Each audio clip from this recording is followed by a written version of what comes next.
If you want to follow in the content section of the Blackboard, in week number 2, I got the PowerPoints if you guys want to follow. Yeah. So I just want to go over real quick. Don't forget, with COVID, I guarantee you the guys here are 6 feet apart. I know you guys at home are good to go, but I also gotta make sure that I have to say that in the beginning. Real quick, any questions, comments, anything? Antoine, speak nice and loud so the brothers can hear you. I was kind of confused about the whole structure of the class because when I was in the discussion portion, when I read the syllabus and it said the 2 stars. Yeah. I mean the two stars, right? Yeah. Two stars and a wonder. I didn't see where anybody posted the 2 stars and the wonder. I didn't see how it was you know formed. It was kind of incorporated in a paragraph. Oh, okay. So, because if you seen what I did, I put star wonder on my, because I didn't know how you wanted it done, and then. And that's fine. You did it right, but the other people did it almost the same thing, wondering how the succession planning and others. I think you brought in the technology. Yeah. The other aspects. Yeah, cause I was trying It forces you to read though. Yeah. Because like what happens, like, cause I'm used to like everybody creating their own thread. Right. And then you do replies off of that. But Yeah. this was good because you reply off the article, Yeah. and then you go read like Jason's stuff, read Bobby's, and like, hey, that's cool, and then you just. Yeah. So you did great. Okay. Because how do you know what the star is, what the wonder is? I can tell because I can tell. Wonders usually is I wonder like, and one of the ones with the succession planning. You know, there were questions. How can we do this? How can we rectify that? You know. Okay. There's a one of the function. wonders that Gregory did was a great one when he said, "This article is 2017. Yeah. Right. Will it be? Is it the same in 2020?" Right. Like those are the kind of things. And I think that when we do that is from the undergrad, right? In the grad, I see that incorporated in your answers. You know, there's no, it's just there to gauge you. There's a function where he can go there and see each of Yeah. all yours, all mine. Oh, really? Yeah, I can see everything. You can go there and see everything that you submitted, just all yours. Yeah. That's how I agree. You know, I look at them and I see it, and I see everything. Oh, I see everything. so it's not how we see it when it's all like. Yeah, I read. I would get confused. Yeah, I read everything. Yeah, don't worry about it. Okay. I read everything. He got the tricks. I got the goods on it. Okay, so. What you did was correct. Okay. I love it. Okay, cool. I was confused. I ain't gonna lie. I said I gotta get in the class and ask this question in person. All right. So anyway, and that just goes into saying that's the questions we have. So I think we're pretty dressed at the close interval, right? Close And at the close interval is always a good interval to be close at. Exactly. Right. So I wanted to go over a little bit, just a refresher, because when I looked at the staffing, and I'm gonna tell you, Gregory, it was a great article. Thank you. Good stuff. I got 2 children that are nurses, so I understand where that's coming from, right? But I also wanted to remind you again, okay, with my famous little ladder of inference, right? Okay. That the data's at the bottom, they take action at the top, right? Okay. But you never see what goes in the mind of what it's how they make that decision, right? A lot of times as recruiters and staffing, you don't see how decisions are made from the corporation side, from the organizational side, right? Sometimes they'll say you gotta do this, you gotta do that, and you just accomplished the mission, but you really don't see everything that's in there, right? And again, one of the other things was remember that organizations are an aggregation of individuals, a group of individuals, and a system of interacting elements. And sometimes if you looked at the article, and we'll go into a little detail, right, is that you start seeing that certain elements of the organization don't talk to other elements of the organization, right? And what you're doing may not be looked at, or you think you're doing the right thing, but you know there's other sides of the organization that are looking at stuff. And I'm going to go a little later on, but just remember that all organizations are like that, right? Families are like this the same way, right? They're a group of people and interacting elements, right? Uncles, aunts, And like I said before, you know, you have a wedding, you go to Thanksgiving, you got Christmas dinner. Everybody's always reluctant. Oh, is Antoine coming? I wonder who he's bringing this time. Oh, I can't believe. Did you hear that he went to whatever, right?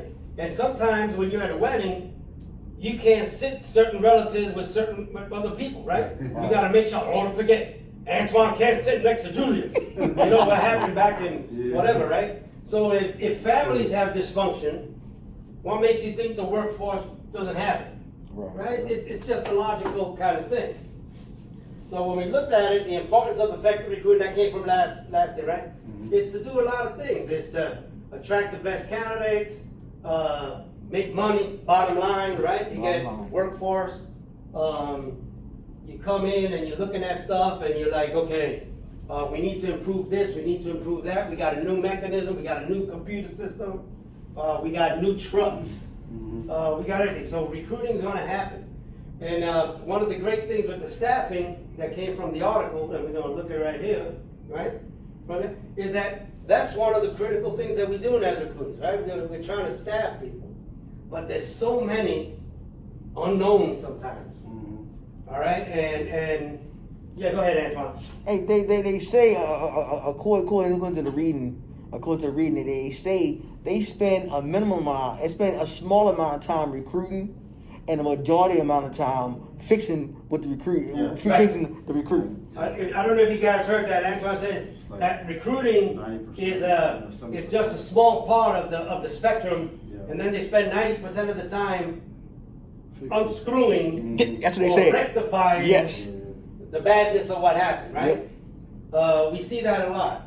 And in this particular article that he did with staffing, it's something that's there, right? It's we were talking about need for nurses, right? Throw me a lifeboat, you know, throw me a lifesaver, I mean, right? And we're looking at it, and then so we started looking at it. I said, okay, I know that one because I also recruited for the military for the medical side, right? The doctors, lawyers, doctors, lawyers, they put them all in the medical recruiting, right? The office of recruiting, right? And we see some of the things that we're looking at because you're trying to recruit a doctor that works at Queens to be a weekend warrior or whatever, right? And they got to juggle their stuff, and we're looking at if they have the right credentials, not right credentials. Are they coming in as a captain, as a major? Are they bonuses and all this other stuff, right? Because the military, as organizations, always have a tendency that if they have a hard to fill slot, they're going to make it pretty, right? They're going to give you a big bonus. You know, if you're gonna clean the toilets, it's a $25,000 bonus. You gotta do it. In the military, it was like bosun's mates when you Navy guys, right? I was supposed to make. The bosun's mate, you get promotion possibilities, and you're over there hanging from a rope to chip the anchor, rust off the anchor or something. You know, even Marines felt sorry for the bosun mates. And that kind of stuff, right? So in staffing, we're looking at that, and we're looking at medical, right? And now medical is a hard staff because there's certain credentials that the person got to have as well, right? And that kind of stuff. So some of the common themes that we're looking at, I think all of you kind of tapped on to this, was one of them was planning, right? You saw the article was talking about succession planning, and I think that was Jason that was talking about the planning, succession planning and the lack of. A lot of organizations don't have succession planning. They don't. Right? And there's a part in the book that we're talking about internal and external hiring, right? Yep. And sometimes nothing's going to anger a worker more than there's a promotion and there's an availability in the slot, and all of a sudden you bring somebody else from another organization, and you're like, wow, I gave you 15 years. Yep. And now there's a possibility for me to get promoted, and you bring in Freddie McGillicuddy from somewhere else, right? So you're looking at succession planning. Now, they have, you have people say, what happens if you train people too much, they want to leave, right? And I don't know if it was Steve Jobs or not, and he goes, well, what happens if you don't train them and they want to stay? Exactly. Right? So you got to balance these things out. But a lot of it was succession planning with the nursing, right? That was one of the problems that we're looking at. Yes, Antoine.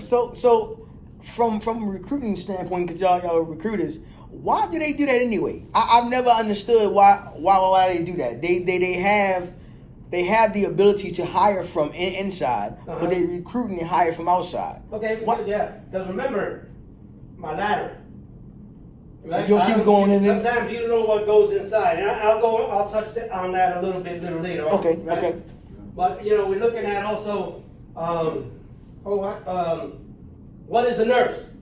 I think that was Maui, right? That said, what's a nurse? A lot of the millennials, he was talking about generational, right? Yes. In the beginning of the class, I said there's 5 generations right now in the workforce. Yes. Right? There's a big difference between Generation Z and me, baby boomers. Right? Just in aspects of social interaction and preferring to be face to face. To them, they have an attention span of like something, I think they said like something like 12 seconds. Work ethic. Attention span or something, right? Yeah. So what is a nurse? Nowadays, you got to demystify it, right? There's a shortage, right? There's 1 bone and there's 7 dogs going after it, right? Technology, you brought that up, Antoine, right? There's some things of technology, right? Now the nurses, I remember when I was in Calpulani Women and Children, they wanted to transfer all the medical records electronically. Electronic medical records, right? EMR they call it, right?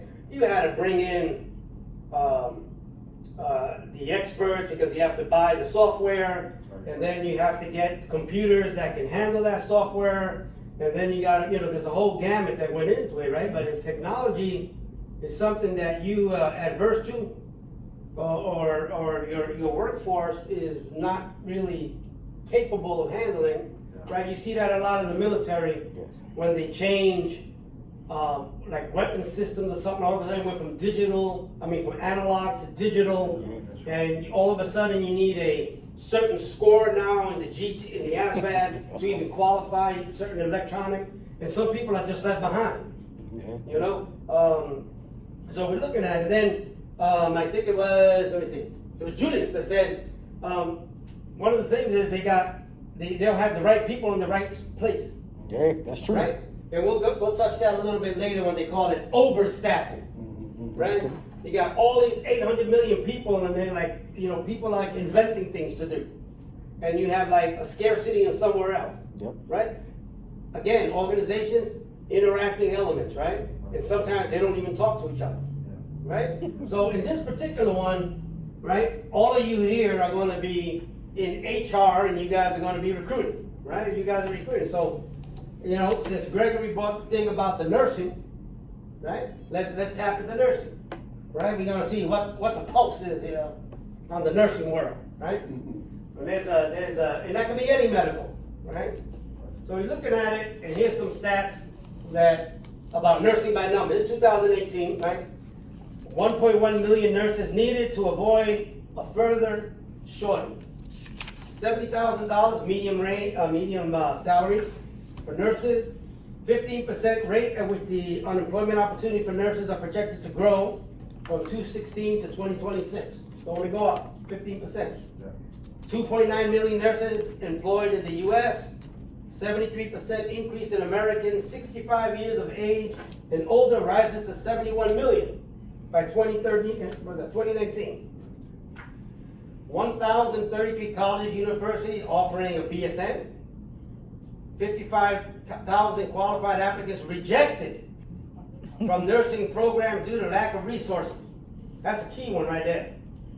25% of top earners in the field of BSN are educated nurses, right? So you're looking at it, and there's some stats on there, right? Nursing is pretty good, and you're like, oh man, $70,000 median. That's good pay, and you look like you're going to have some employment opportunities because they need some serious nursing, right? So the next slide here talks about, I like this one because there's the average day of the life of a nurse, right? So I'm going to read it off the screen because I can't read that on the TV there, but it's they have 3 shifts a week, right? Yeah. 2,600,000 licensed nurses in the U.S.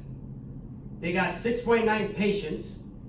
Every day, nurses transfuse an average of 82,192 components of blood. Oh. Right?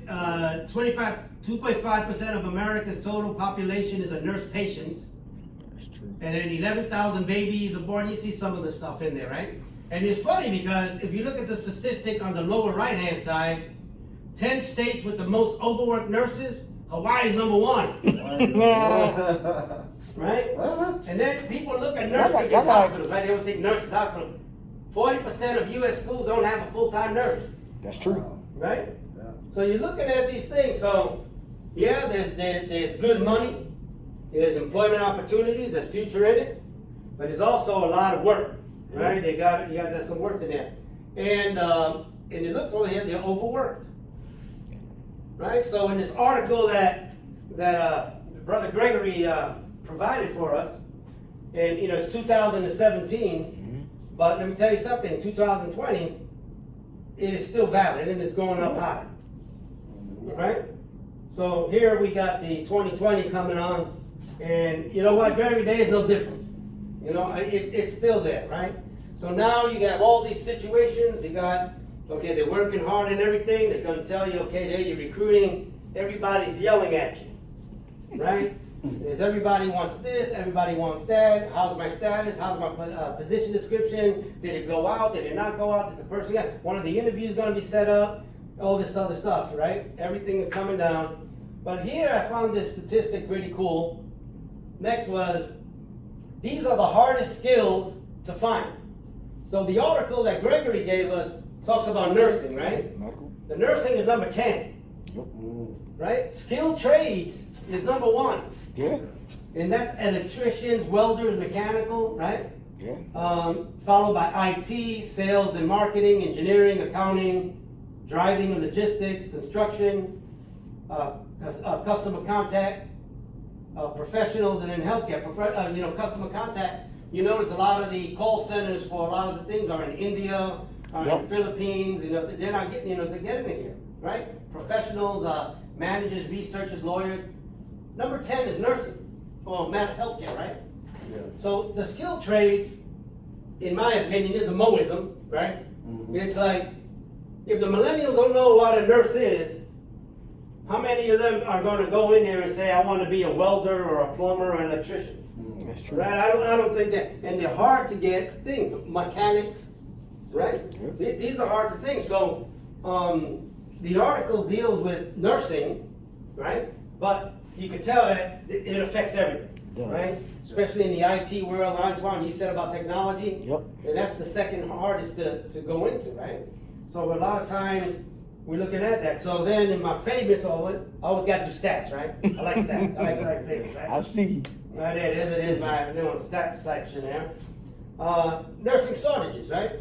Shortage of 1 million by 2022. Damn. That's 2 years away.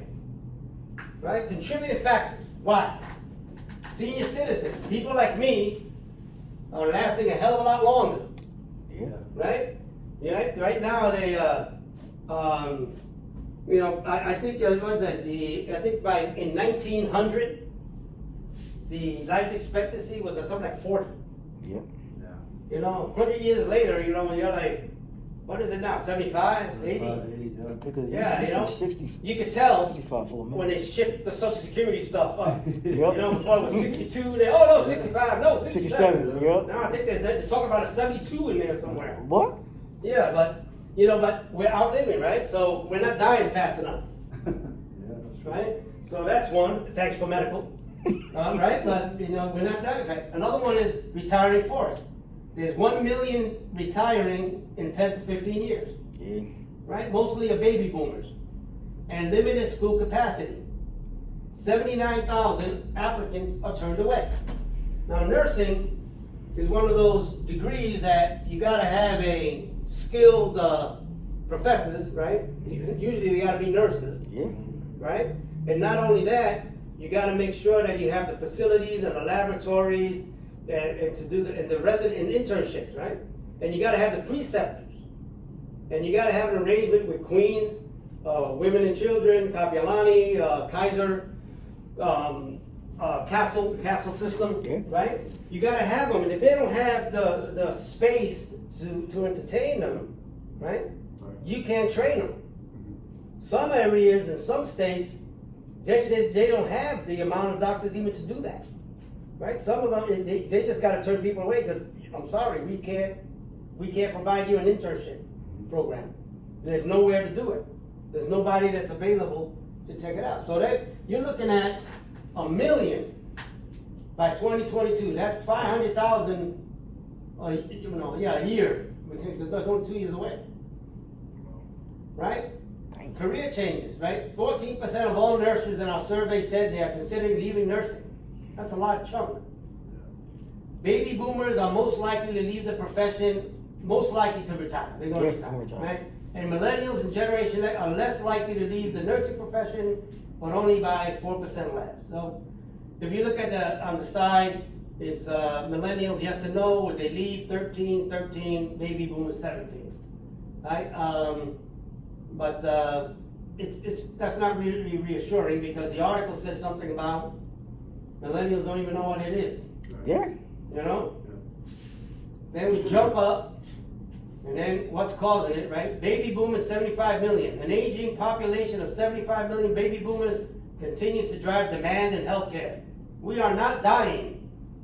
All right? We are hooked up. Right? 80, right? 20 million, an estimated 20 million people now have health insurance coverage through the Affordable Care Act. Okay? I used to laugh. I grew up in the South Bronx, right? And in the neighborhoods that we were, there was a lot of Medicaid, Medicare kind of thing, right?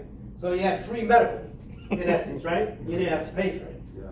So if you had a sniffle, you went to the ER. You know, my hair hurt, I went to the ER, right? If you didn't have any medical, you went to the pharmacy and got some Vicks 44, Formula 44 cough syrup, and you try to knock it out yourself, a little NyQuil or something, right? So you got a lot of poor people when they have health care, they utilize it, even for the smallest things.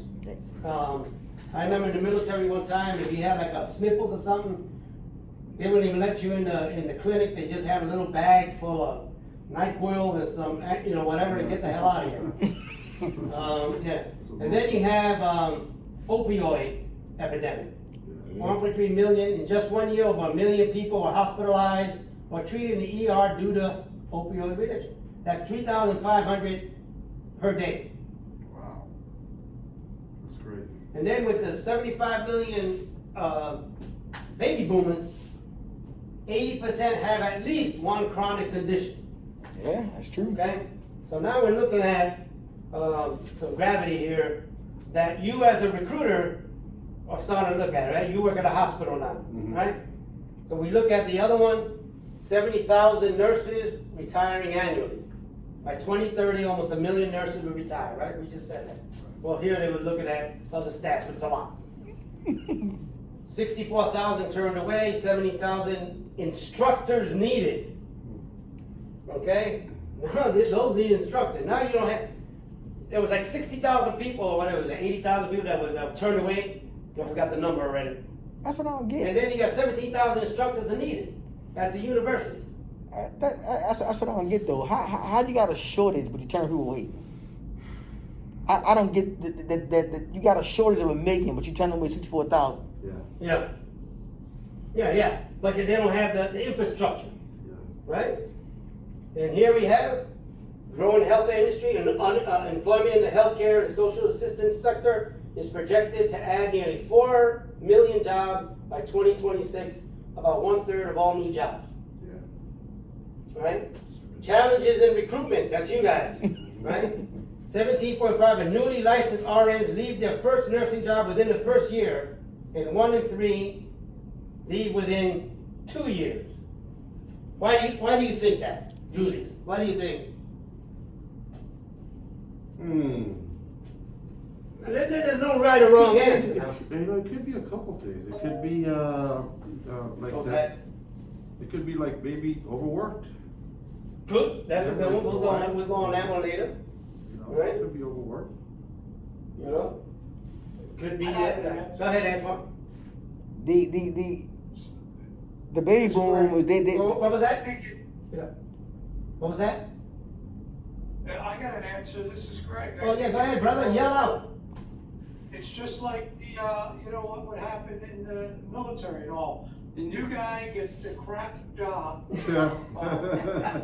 You That's know? true. Because we're promoting from within, Yeah. and people, you know, have done, and we're in the grunt work jobs.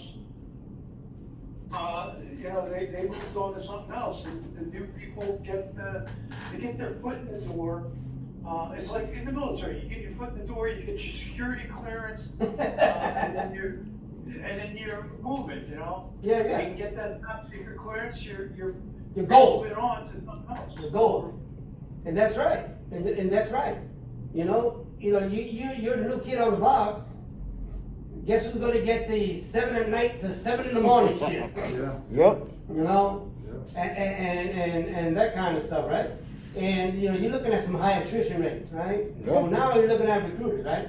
So now I'm talking to you, Antoine the recruiter, and you know that your retention is horrible. Says it right there in the stats, right? They leave within 2 years. You're almost going through a full cycle, you know, to get people on board. Here are some of the reasons behind the staffing: aging population, dwindling numbers.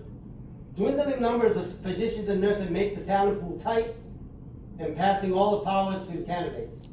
Yep. Recruiter dilemma of whether to hire a candidate with more experience or more degrees. It lengthens the decision-making process, right? So this is not an issue that's only hitting the U.S. Okay, I know, right? The U.S. is the U.K., Australia, Germany, Canada, right? Some of the things. The orange is the postings, right? Those are the job postings, and the blue is the clicks. People that actually look into it, Oh, okay. right? So you got look at the thing. Not everybody. Canada's pretty status there, right? Mm-hmm. But a lot of people ain't clicking. A lot of jobs are opening, but there ain't too many people clicking. Australia doing good. You know. Yeah. My daughter graduated from HPU, nurse, RN. Couldn't get a job in Hawaii. Shortage. Kept on saying she don't have experience. Wow. So she's saying like, well, how can I get experience if you don't give me a job? Right. Right? So a lot of the nurses here and a lot of nurses in the mainland end up being certified nurse assistants. They take those jobs, right? So they can put their foot in the door, right? And then when a nursing position comes up, then people put a name with a face kind of thing, right? Okay. That's the gamble, right? So my daughter had to go to California as a new grad, worked there for 2 years, and then she had her choice of employment here in Hawaii. Oh, 2 years before, she couldn't get anything, Wow. right? They're forced to go out. So here's Australia here, they're saying projected nurse shortage in Australia, 104,000 by 2025. But here's the key. If the retention was improved and exit rates sustained at maybe 2%, all they would need is 25,000 on the thing, a quarter, right? So there's some things that are there that we gotta look at that in the cycle that we said last class is that there's 3 tenets to recruiting, right? Mhm. There's the recruiting, there's the attrition management, and there's the retention. Yeah. Right? You gotta stop something, right? Nursing shortage again. Baby boomers are retiring, Yep. aging population, they need more care. Yep. Expanded RN opportunities, employer preference for BSN limits the student's pipeline, right? Employer preference for BSN. At one time, you had the LPN nurses, right? Oh, he was a BSN. Right? They're not included in this particular, I mean, they're in nursing, but a lot of the employers now want the BSN. Now you can get an RN is a license, right? It's an NCLEX, a license. It's the same license in a bachelor's and in a master's and in a doctorate. If you have an RN, it's an RN. It's the same one, right? It just limits you depending on the degree.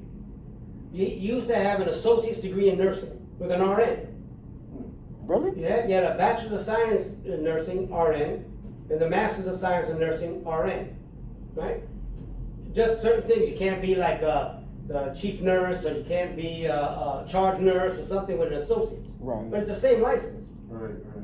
But what happens is, people get cocky, and we'll get a little bit later on and say, and they want the BSN, right? They don't want an LPN, right? They want the BSN. Because if I can't get the BSN, then Straub's gonna beat me to it, right? So we asked a little bit, why do people leave 1 year into the program? Why do people leave 3 years being a nurse? Well, according to this stat here, these are the top 5 reasons. And Julius, you hit one there, right?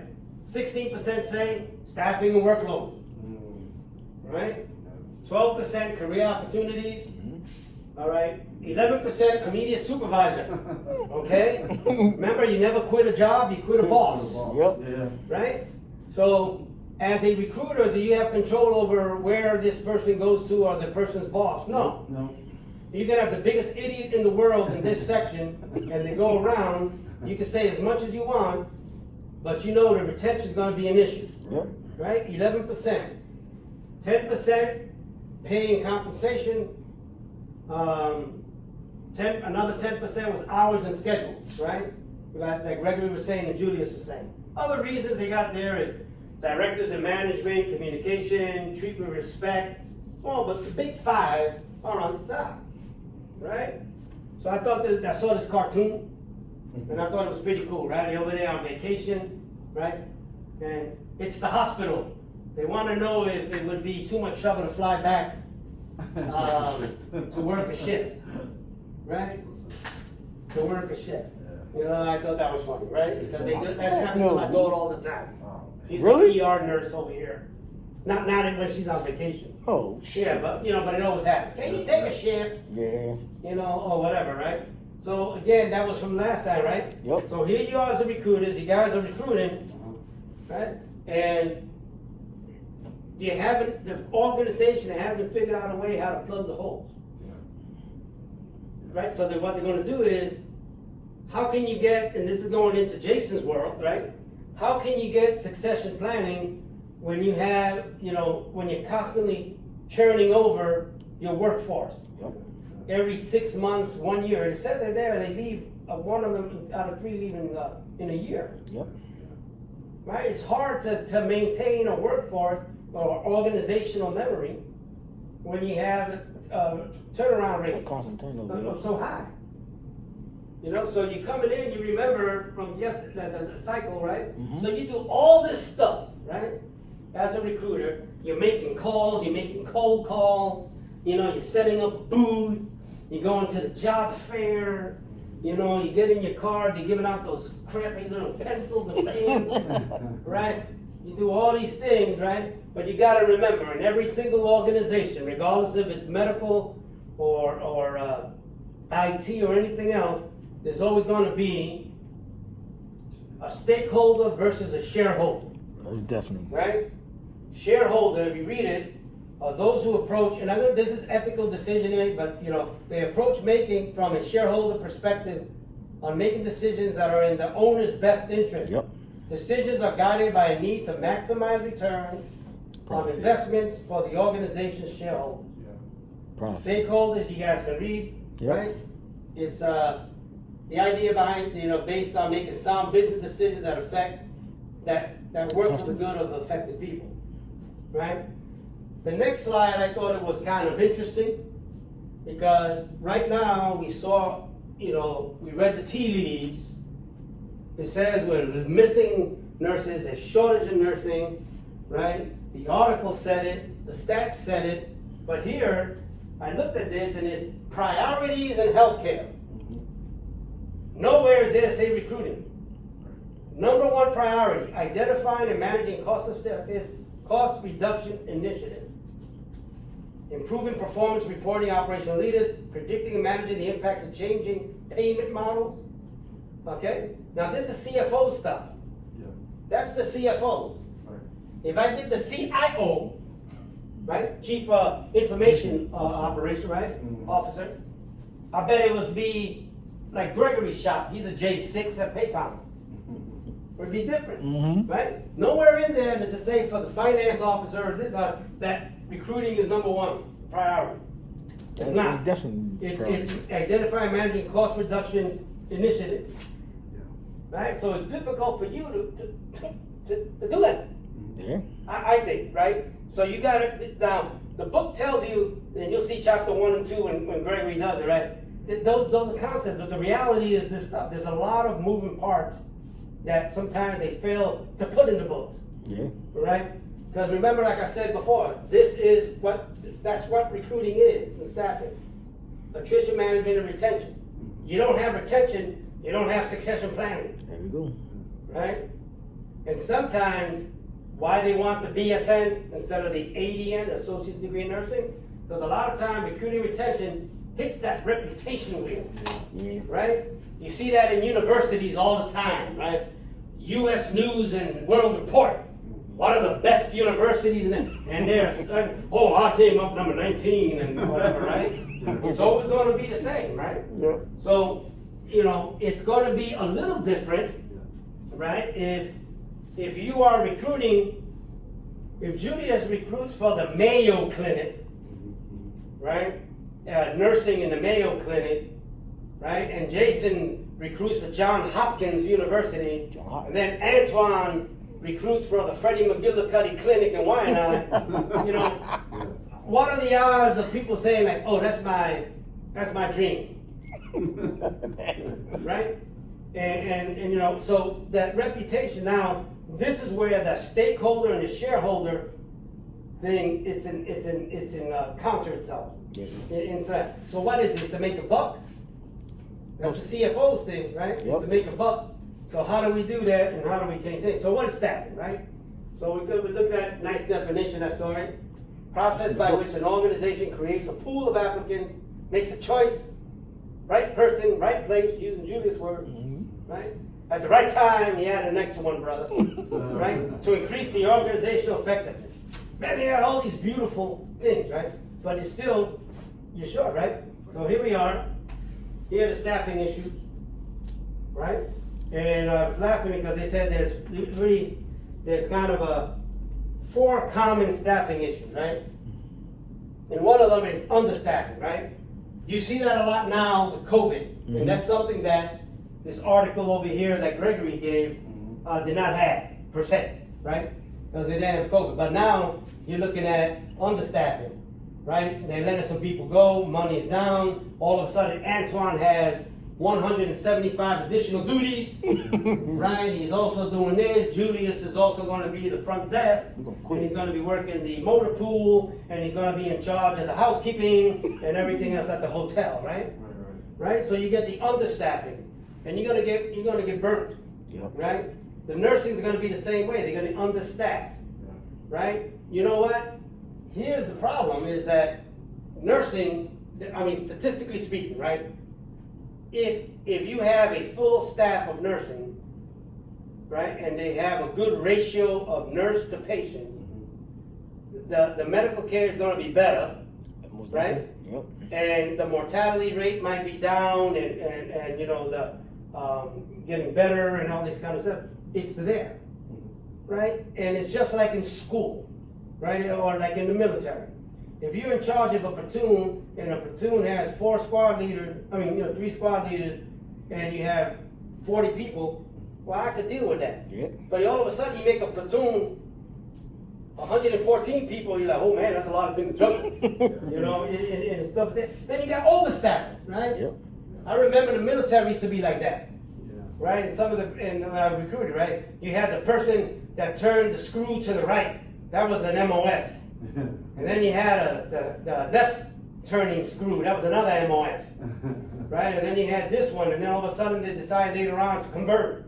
I mean, right? Yep. To merge, right? And then now and all of a sudden you've been in the military in the same career field, and your designator has changed 42 times. Because it used to be a 1F, now it's a 19, and now it's a 290, and now it's a 1F, and a 2Z, and it's the same stuff, right? But the overstaffing. But sometimes you got people that you're like, hey man, I'm really hurting. I need people here, right?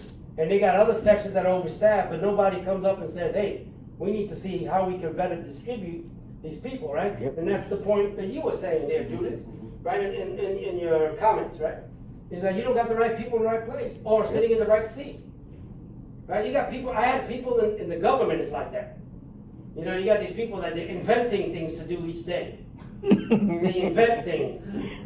You know, they don't even wanna go. And then employee churn is an HR term, and that's, you know, attrition, right? You know, it just, you know, attrition by retirement or whatever. And the bottom one, they said it's the fourth one, but all it is explaining the churning, right? So how do you do that? How do you combat the shortage? I'm gonna ask Maui that question. How do you combat the shortage? Train. More This money. one's for the nursing staff. Yeah, for the nursing, we'll go nursing, yeah. Well, one thing I tried to tie in when I read, of course, our textbook on the chapter of staffing and tying it in with the article that Greg shared. Mm-hmm. What seems pretty obvious when I outset is, in addition to a lot of important factors with the human resource management or even human resource development, one of the underlying factors obviously is staffing. Yes. And I think for any profession, and particularly with the nursing profession, it all really stems from right out the gate for any organization or employer on how they need to incentivize Yes. Yes. and recruit really effectively. So number one, you can feel that shortage, especially in this particular career field for nursing. And number two, the ultimate goal with staffing properly and effectively for the nursing career field is retaining them as well. Absolutely. Absolutely. You know, in the military, I think, if I'm not mistaken, the National Guard was the only one that the recruiter was responsible for retention as well. Oh, really? Yeah, so they brought them in, but they also was their job to do attrition management and retention.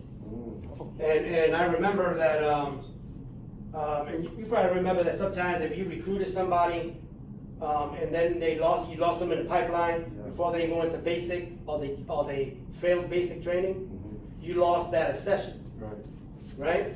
So whatever you did, it didn't work. But incentivized, right? Yeah. And we're looking at some stuff, and that's one of the key things, and I think the article, and I forgot who said it, and I apologize, started talking about, you know, how do we get them in orientation quickly? You know, talk to them immediately, to get, you know, demystify, be transparent of what's going on. Yeah. But as a recruiter, one of your things, and one of the things I used to do was also talk to recruiting command, or my commander or whatever, or your director in this case, and start saying, dude, we have a problem in retention Right. in this particular department. We have to address this hole in the bucket. You can't expect me to keep on putting water without you closing the holes, right? And sometimes what the problem is, and that's affecting succession planning and everything, you see how it goes away, is that the organization or the process might be the culprit, Yeah. right? And not necessarily the people. It could be the process, right? I think Deming said that 85% of all failures is due to process or policy, Yep. not the people, Right. right? The organization, when we did the gap analysis, right? So we're looking at that as well, you know, and sometimes as recruiters, you gotta sit there and go, hey, you know what? We have a problem with the retention. Because if I bring these people in, I am the face of the organization, right? That person is connected to this organization of me, so I also receive 95% of the complaints, right? Oh, they didn't do this, and and I didn't get paid, and my bonus didn't come in, and that's your fault, right? And you get everything from there, right? And then they'll even, and if you did good, they'll even talk to you when they're already employees and somewhere else, and they'll tell you their problem, right? Thank you, Maui, that's good points, right? Incentivize, how do you do that? Right? Now, the only difference between Queens Hospital and Hawaii Pacific Health that has Straub and Polymomi and everything, it's a hospital. They got doctors and everything else. Sometimes it's just the customer service, how they treat people and everything. That's the difference. Right? That's what, I mean, we said that in the first class, right? Why do you drive a Toyota rather than Nissan? It's preference. Yeah, Maybe the salesperson treated me better. That's true. That's all Right? it Or maybe is. the salesperson gave me something, you know, tell you I can get some carpeting for the bottom of my, you know, some rugs for the car or something, right? Now, the article started talking about three little things. About, they said orientation, staffing schedules, you know, they were talking about the methods of staffing, right? And I saw one of those, and I found them. There's three in the book. Has some, but remember, books and people, they like different models, but they just change the color. Now it's the Antoine model, and then if I change this, it's the Julius model, you know, or whatever. But I saw this, and one of them is budget based, right? You cannot buy steak on a hamburger budget. Yep. Cut and dry. That's true. Money talks, bullshit walks. Right?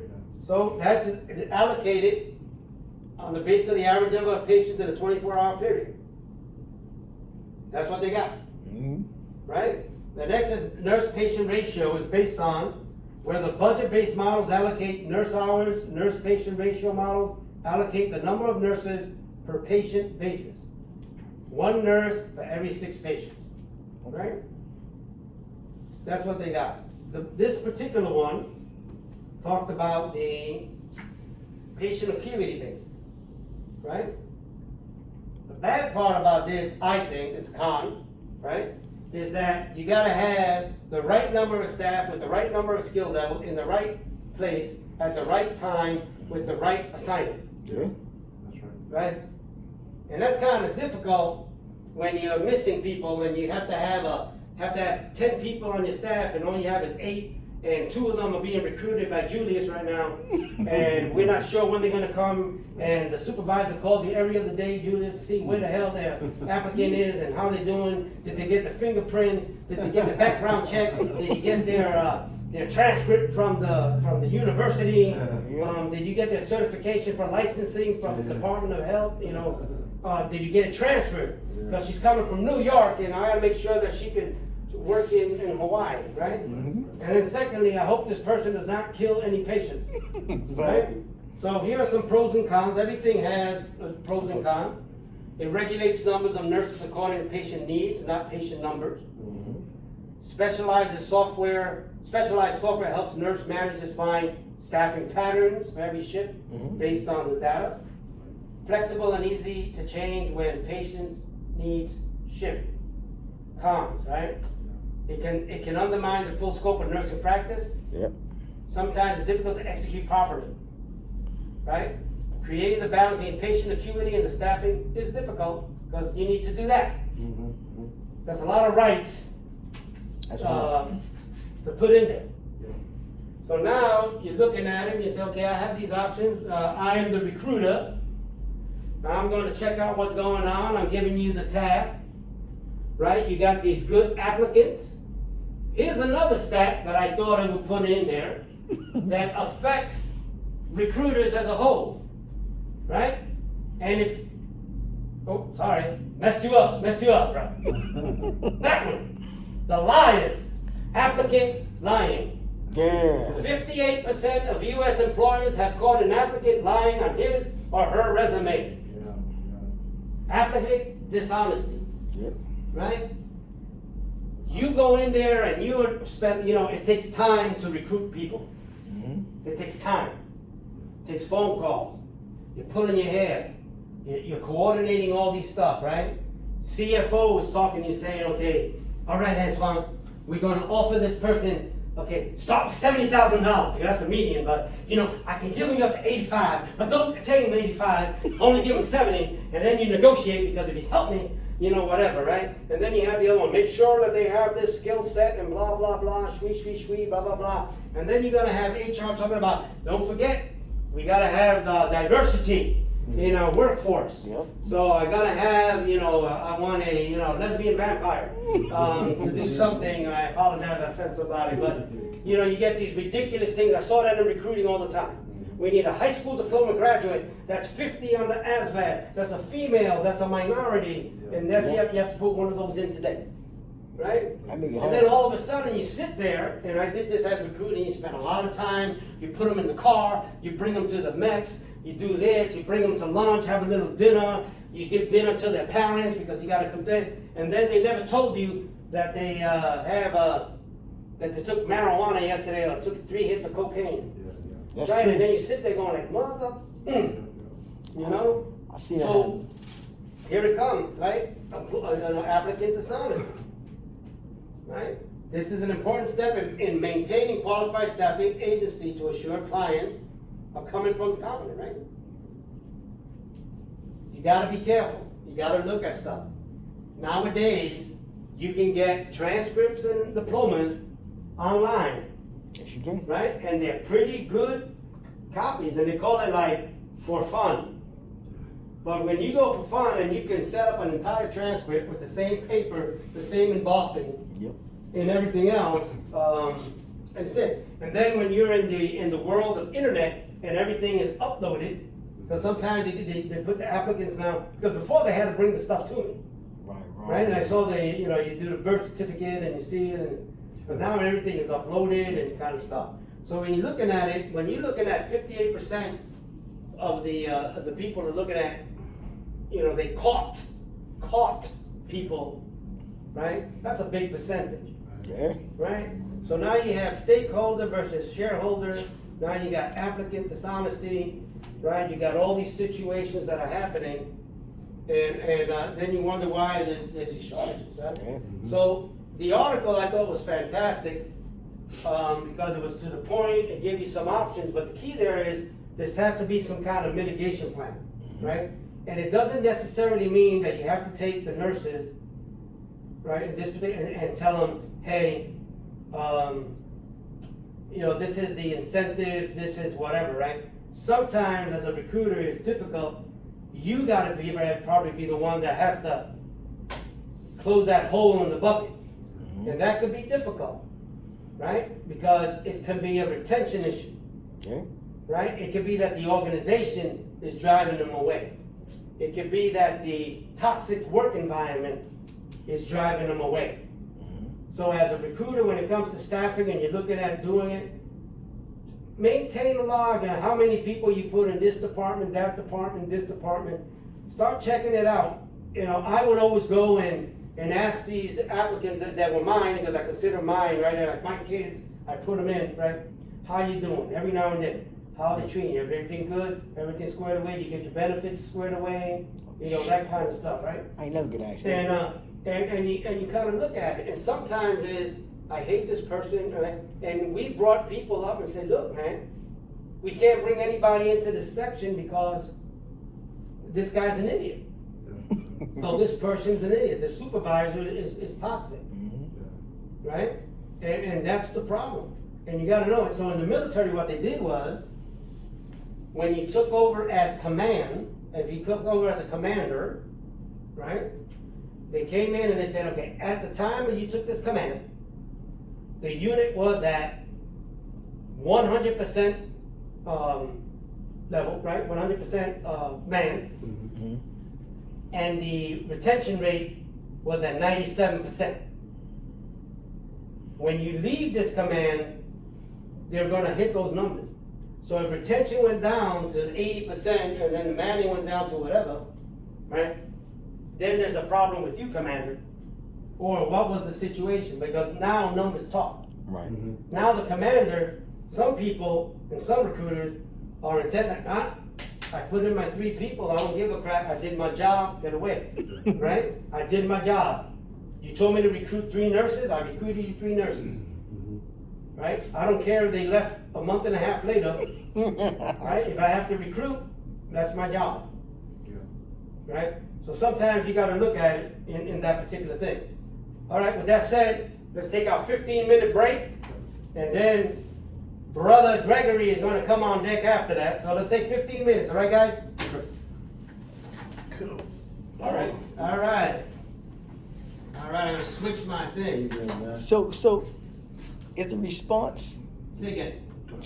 So is it 2 stars of wonder and a response to 2 other people? So is it 5 postings? Yeah, and then so In you total? do, yeah. So wherever so you just do 2 stars you're posting, like you reply, and then your wonder is like, and then you throw a question out there. You You throw a little something. Yeah, You know, like, yeah, hey, well, I read this, but I yeah. wonder if, Yeah. because sometimes, you know, when you say reputation, right? It is true, right? If you're at Hopkins and thing, it's gonna I'm be going easier. Hopkins.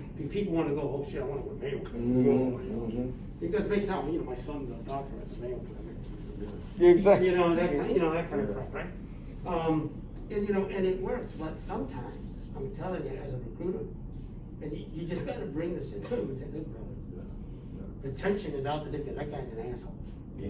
Or that person an asshole. And nowadays with the shortage, if you got a nurse or a couple of nurses that are there, you gotta treat them like they're gold, because they could tell, the stats are Yeah. talking to you. Right. 1 out of 3 in the first year, and then, Yeah. you know, in 3 years, you. I think Maui hit it. It's- I think Maui hit it. You know, Maui hit it right. I forgot somebody said it on there too. Is that time? You don't want to waste your time with somebody who's not qualified. Yeah, So you got to come up with ways to, or whatever. And then Yeah. I always said incentivize, and then somebody also said relationships. So if you're a nurse and you qualify, now I got you from cradle to grave. Like, what do you know? What are some of the things that you want to do? You know, like some people don't care about the money. They want to move up, and so you want to make sure that they get put in a place where they can excel. You know what I'm saying? When they spoke to millennials, do y'all think that the baby boomers that have the experience that's been there forever and they're retiring, Mm-hmm. is that they're not passing on the information or the knowledge that they have to millennials? It's hard to talk to these guys sometimes. It is. But you know what it is? But see, right now, and thanks for bringing that up. I'll bring that, touch up on that again with the Yeah. relationship. Yeah. Yeah. Because, Big you know, thing. people right now are talking about, oh, you know what? Yeah. You know, this COVID has taught us, you know, this teleworking shit's pretty good. It's working pretty good, you know? Yeah. I don't have to do that. Right? You know why it's working pretty good? You got to do it. Because we had a relationship Yeah. built before we went on. That's COVID. right. Exactly. And you Now, got this, and now you know if I them, was yeah. if I was like this now, right? If I was like this now, and I just Yeah. just how do you call it? And I just hide you in a COVID environment, and then I go in there and I got that nice little Zoom crap. Uh-huh. You don't know anybody, Yeah. right? You don't know anybody. You know, and now I'm talking to you. It's like when, you know, in college, same way, right? You come in here and all of a sudden you're like, hey, what's up, brother? Hey, how you doing? Yeah, exactly. Oh, shit, yeah, how do you do that class? What class you in? It's And hopefully easier. A brand new student that don't know anybody in the classroom, they already feel like kind of like this, right? Yeah, And it's up to yeah. you to come up and start bringing these people, relationship, hey Yeah, guys, yeah. whatever, right? right. The same as with the word relationship building, but a lot of times employers always gonna blame the recruiter, Yep. Yep. right? You gave me a piece of shit. No, you're a piece of shit. You know, you can't talk to people that way. You know, they don't need you anymore because if they got a shortage, I can go wherever the hell I want. Yeah. Because I am gold right there, bro. They said in the reading and with the staffing, they now try to companies now try to staff according to the perspectives ability to recruit. Yeah. Yeah. People in. You know, because, you know, that's how we Yeah. did it. Yeah. If you recruited, I recruited New Mexico on a big old turf. It was about the size of Delaware. Because, you know, the big states, right? Right. But, you know, I ain't gonna go to Groverville, New Mexico unless I had a up, you know. And if you treat people good, Yeah. right? And you treat people good, you know, and Yeah. that's one of the things I think, like, you can't do it in active duty. You can't because people go to other countries or whatever. Right. When you're in the Guard, you stay here. Yeah. So they can kick my ass every weekend if I slide to them, right? Yeah. But when you look at them, you know, if you treat them good and you treat them right and everything else, Yeah. hey, Mo, I got a nephew that's looking at me. Yep. See what I'm saying? Yep. Exactly. That's how it Hey, this was, is a man. great place to work, That's how it right? was in the- And the relationship building, and you know what it is? Millennials and the new people, they don't know how to talk. Yeah. Yes. Yes. Now Yes. they talk through their phone. Exactly.